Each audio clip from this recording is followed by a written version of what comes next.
Depuis les débuts des années 60, l'être humain se nourrit essentiellement de produits issus de l'agriculture dite intensive. Cette méthode visait à l'origine l'augmentation de la productivité des champs.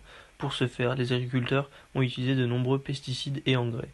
Parallèlement, dès le début des années 70, un mouvement se forme pour dénoncer ce type d'agriculture, la permaculture. Fondée sur le respect de la nature et des écosystèmes, elle vise à exploiter les ressources naturelles tout en conservant une certaine éthique. Elle va même plus loin puisqu'elle détruit l'hypothèse selon laquelle l'agriculture intensive permet d'obtenir une meilleure productivité. Le schéma est simple. La masse d'engrais et de pesticides utilisés ont pollué les sols qui ont perdu énormément de leur rendement naturel. La permaculture vient de permanent et d'agriculture, est une technique de conception consciente des systèmes naturels productifs, veillant à créer la diversité et la stabilité nécessaires pour que tout écosystème naturel puisse fonctionner. La permaculture s'inspire principalement de l'observation de la nature en tentant de reproduire sa magie. C'est le biomimétisme. Le parcours permaculturel commence avec l'éthique et les principes de conception et progresse à travers les domaines clés nécessaires à la création d'une culture durable. La trajectoire qui évolue en spirale raccorde ces domaines et progresse depuis le cadre personnel et local jusqu'au collectif et global.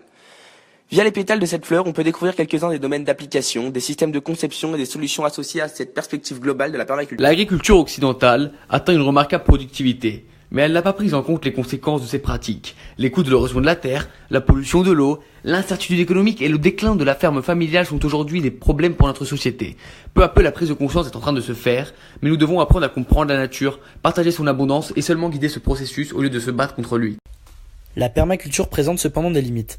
En effet, il y a une perte de place avec les buttes, les allées et côtés des buttes sont peu faciles à cultiver.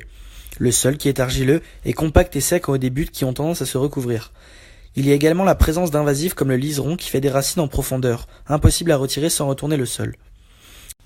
Le manque de paillage en été est tout aussi problématique car la permaculture a pour principe de recycler ce qui vient du jardin sans importer d'autres matières comme la paille de lin. De plus, la permaculture ne convient pas aux légumes racines, il faut tout repiquer et par exemple les pommes de terre envahissent tout. La permaculture demande tout de même un grand savoir-faire car il s'agit de cultiver de nombreux produits de toutes sortes et d'avoir de grandes connaissances dans le domaine. La permaculture apparaît donc comme une solution durable pour l'agriculture. Elle évite la pollution et augmente le rendement des champs. Cependant, elle comporte certains désavantages parmi lesquels une nécessité de connaissances très large sur une gamme de produits très importante, la présence d'invasives et l'obligation d'avoir de grands espaces pour produire. Created using Powtoon.